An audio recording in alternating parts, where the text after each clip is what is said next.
आज बात करते हैं हम बचपन की। बचपन जिसको कहा गया हर गम से बेगाना होता है।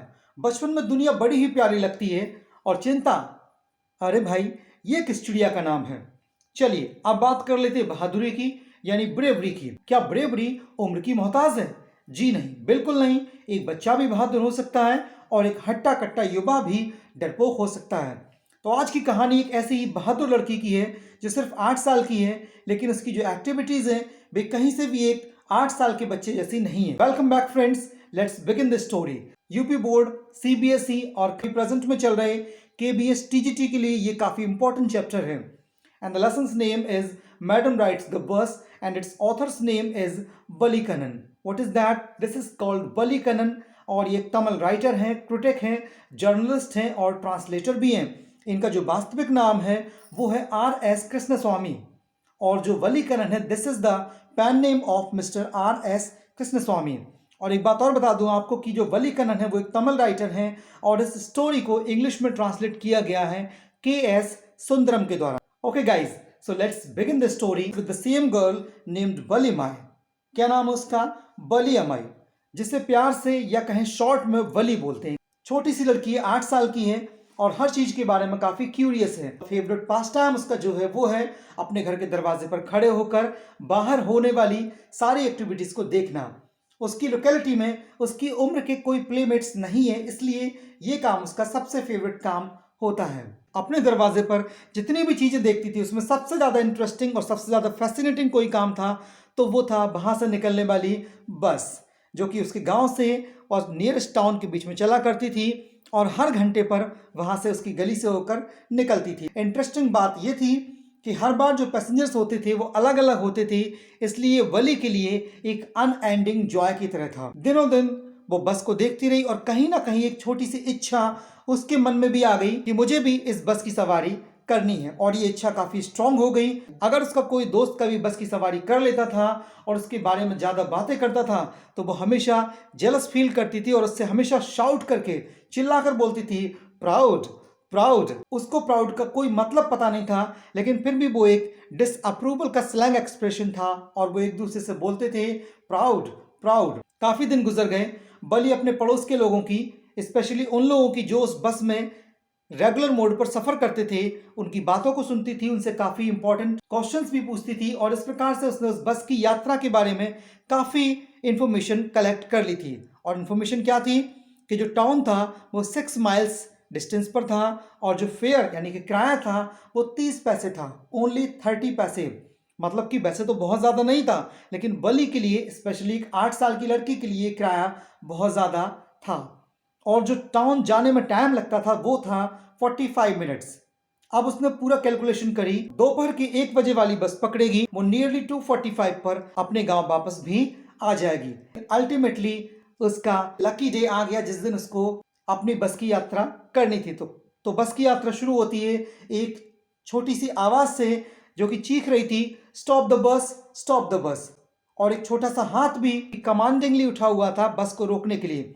बस रुक जाती है और कंडक्टर कहता है कि भाई जल्दी करो ना, जिसको भी आना है। तभी बली वहां पे चिल्लाती है कि अरे मैं हूं ना। बस अब पूरी तरह रुक चुकी थी और बली बोलती है कि मुझको टाउन में जाना है और वो अपने हाथ में कुछ कॉइन्स दिखाती है और कहती है ये रहे मेरे पैसे।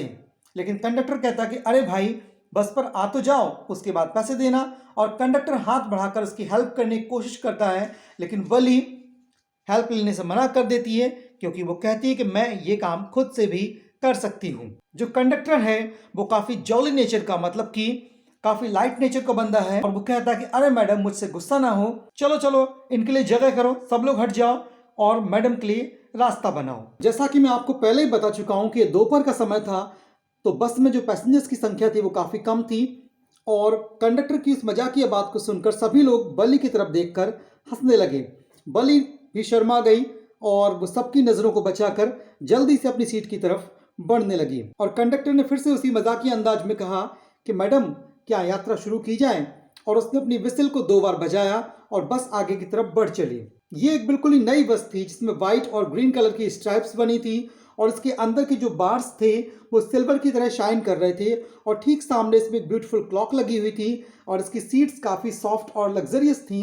तो यहाँ से शुरू होता है बली का पूरा सफरनामा। आप कह सकते हैं उसके सपने की जो दुनिया थी वो अब शुरू हो चुकी थी। इसके बाद वो अपनी सीट पर खड़ी हो गई और बाहर के दृश्यों को देखने लगी। अभी जो बस थी कैनाल के किनारे से चल रही थी, रोड काफी सकरा था और उसको palm trees, grasslands, distant mountains और ब्लू ब्लू स्काई दूर दूर तक दिख रहा था। कहीं पर उसको गहरी खाई दिखती थी तो कई एकड़ के हरे खेत भी उसको दिखते थे और ये उसके लिए बहुत ही ज्यादा वंडरफुल था। तभी अचानक से पीछे से एक एल्डरली वॉइस उसको सुनाई देती जो कहती है कि बेटा बैठ जाओ। अब यहाँ पर जो एल्डरली वॉइस है वो वास्तव में बल्ली के लिए काफी कंसर्न लग रही थी, बट यहाँ पर बल्ली को उस पर भी गुस्सा आया और वो कहती है कि मुझसे बच्चा मत कहो, मैंने भी 30 पैसे का किराया दिया है। तभी कंडक्टर बीच में बोल पड़ता है कि अरे भैया ये एकदम ग्रोन अप मैडम है, ये बच्ची नहीं है। बली को इस बात पर बहुत गुस्सा आता, वो गुस्से में देखती है और चिल्लाकर कहती है I am not a madam, मैं एक मैडम नहीं हूँ। और हाँ कंडक्टर साहब, आपने मुझे मेरा टिकट भी अभी तक नहीं दिया है। और ये बात सुनकर कंडक्टर कहता कि हाँ मैं आपकी इस बात को याद रखूंगा।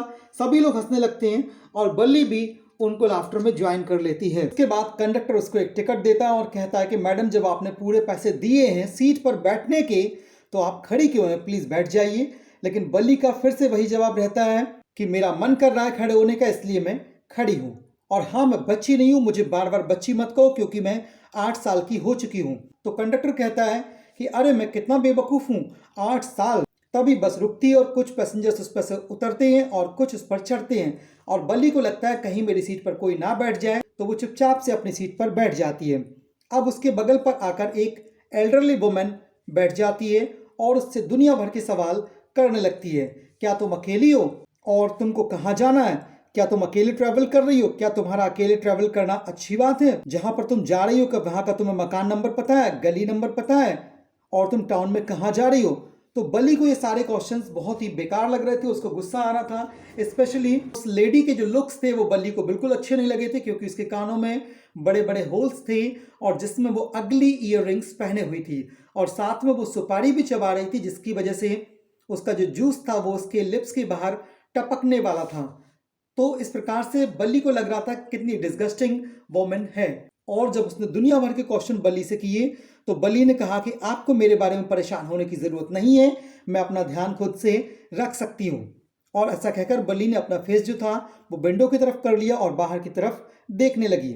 चलिए तो यहाँ पर थोड़ा सा बात कर लेते हैं उसकी फर्स्ट जर्नी के बारे में कि कितना डिफिकल्ट था उसके लिए वो 60 पैसे सेव करना, क्योंकि उसने अपनी जितनी भी इच्छाएं थी, चाहे वो पेपरमिंट्स को लेकर हो, टॉयज को लेकर हो, बलून्स को लेकर हो, या फिर गांव के मेले में मैरी गो राउंड की राइड करने की जो इच्छा थी उसको दबाने के बारे में हो, हर जगह बली को बहुत ज़्यादा प्रॉब्लम फेस करनी पड़ी थी अपनी इच्छा को दबाने में। और दूसरी प्रॉब्लम उसके लिए थी अपनी माँ को बिना बताए घर से बाहर निकलना और अपनी पूरी जर्नी को परफॉर्म करना। लेकिन ये उसके लिए काफ़ी डिफिकल्ट नहीं था बिकॉज उसकी माँ रोज दिन में लंच के बाद 1 बजे से 4 बजे तक यानी 1 o'clock से 4 o'clock तक की झपकी लेती थी और उसी में उसको बाहर निकलना था। और वो रोज ही ऐसा करती थी क्योंकि उसे या तो गांव में घूमना होता था या फिर वो अपने दरवाजे पर खड़े होकर गली के पूरे नज़ारे लिया करती थी। तो आज की डेट में उसने उसका जो फर्स्ट एक्सकर्शन था उसके लिए उसने उन्हीं आर्ट्स को चूज कर लिया। चलिए तो बस आगे चलती जाती है, लैंडस्केप देखते हैं, कभी कोई छोटा सा गांव दिखता है तो कभी जो सामने से आने वाले वाहन होते हैं वो ऐसा लगता है कि बस उनको निगल जाएगी, लेकिन सब कुछ आराम से गुजरता जा रहा है। अभी पेड़ जो है सामने से आते हैं वो ऐसे लगते हैं जैसे बल्ली की तरफ दौड़कर आ रहे हैं, लेकिन वो आराम से निकल जाते हैं। तो यहाँ पर बल्ली इतना खुश हो जाती है कि ताली बजाकर खड़े हो जाती है। तभी एक यंग काऊ यानी एक छोटी गाय अपनी पूंछ हवा में करके रोड पर दौड़ने लगती है और बस के ठीक सामने दौड़ती है। जितनी तेजी से ड्राइवर हॉर्न देता है उतनी तेजी से वो छलांगे ले लेकर दौड़ती है। और ये दृश्य देखकर बल्ली बहुत तेजी से हंसती है और वो इतनी हंसती है कि उसकी आंखों में आंसू आ जाते हैं। तो कंडक्टर इस बात पर कहता है अरे मैडम पर्याप्त हंस लिया आपने क्या, अब ये हंसी जो है थोड़ी सी कल के लिए बचा लीजिए। और फिर वो गाय रोड से हट जाती है और उसके बाद रेलवे क्रॉसिंग आती है और ट्रेन को देखकर बल्ली बहुत खुश हो जाती है। उसके बाद वो शॉपिंग स्ट्रीट देखती है और मार्केट देखती है जहां पर कपड़ों की दुकानें और दूसरे प्रोडक्ट्स की दुकानें लगी हुई थी। वो काफी सरप्राइज थी इतनी मार्केट को देखकर। उसके बाद उसका डेस्टिनेशन आ जाता है, वहां पर कंडक्टर कहता है कि मैडम आपके 30 पैसे की जर्नी पूरी हो गई है, क्या उतरना नहीं है? तो बल्ली कहती नहीं, मैं इसी बस पर फिर से वापस जाऊंगी। और ऐसा कहकर उसने 30 पैसे निकालकर यानी कि कुछ कॉइन्स निकालकर कंडक्टर को फिर से थमा दी। तो कंडक्टर पूछता क्यों, क्या कुछ हो गया? तो वो कहती नहीं, मुझे तो बस यात्रा करनी थी तो मैंने कर ली। तब उसके बाद कंडक्टर का अच्छा नेचर सामने आता है। वो कहता है कि मैडम क्या आप कोई ड्रिंक लेना चाहेंगी? तो बली उसके लिए मना कर देती क्योंकि उसके पास पैसे नहीं थे। बट कंडक्टर ये भी कहता है कि इसके पैसे मैं आपसे नहीं लूंगा। बट बली फिर भी उसकी ड्रिंक को एक्सेप्ट नहीं करती है। अब कंडक्टर उससे पूछता है कि क्यों, क्या तुम्हारी माँ तुमको ढूंढ नहीं रही होगी? तो बली कहती नहीं नहीं। इसके बाद बस की जर्नी फिर से शुरू हो जाती है। और सबसे इंपॉर्टेंट बात यह थी कि जो वापसी की जर्नी थी उसमें भी बली को वही साइट्स दिख रहे थे। बट वंडरफुल थिंग ये थी कि बली ने उन सारी चीज़ों को एक बार फिर से सेम एक्साइटमेंट के साथ ट्रीट किया। लेकिन आगे जाकर उसको दिखता है कि एक छोटी सी गाय रोड के किनारे मरी पड़ी थी। और जब वो कंडक्टर से पूछती है कि क्या ये वही गाय है, और कंडक्टर उसको रिप्लाई देता है कि हाँ ये वही गाय है। इसके बाद बली काफ़ी दुखी हो जाती है क्योंकि इसको लगता है कि लवेबल और ब्यूटीफुल क्रीचर जो अभी थोड़ी देर पहले ही उछल रहा था वो अब अचानक से अपना पूरा चार्म और अपनी लाइफ खो चुका था। ये देखकर बली काफ़ी हॉन्टेड फील करती है और उसके बाद वो सीट पर अपनी बैठ जाती है। जब वो अपने गांव वापस आती है तो बस से उतरते टाइम वो कंडक्टर से कहती है well sir I hope to see you again. तो कंडक्टर भी स्माइल करते हुए जवाब देता okay madam, whenever you feel like a bus ride come and join us. मतलब वो कहता है कि जब भी तुम्हें बस राइड करने का मन करे आइए और हमारे साथ चलिए, बट अपना किराया लाना मत भूलिएगा।